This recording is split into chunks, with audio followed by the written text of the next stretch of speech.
Baw, di pa Jollibee ang pasaway niya ho. Siyempre, amo nang makita sa ngakon nga mga viewers sa adlaw nga ini ang Jollibee nga gin-take out ko. My video for today is about palaway-lawayin ko ang aking mga viewers.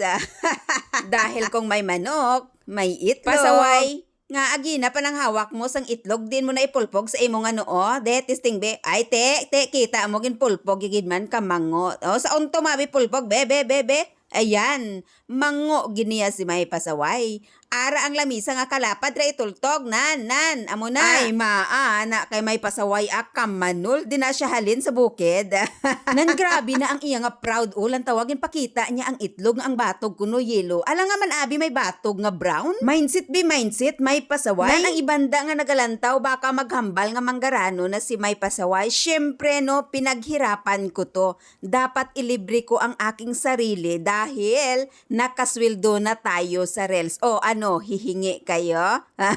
Amo gali ni ang pakiramdam sang nakasweldo, mga kapasaway ko, daw sungak-sungak, daw dalok-dalok. Ang takaw pag kumain. Siyempre, amo gin man naguro ang pakiramdam, mga kapasaway ko, tungod na ramdaman ko.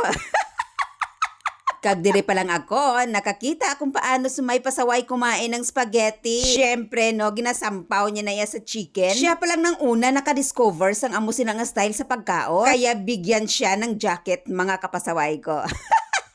Sa tuod-tuod lang, masarap ang ilang pagtimpla sang spaghetti dito. Parang daw hindi ako iyawan kakain, mga kapasaway ko, dahil ang sarap talaga.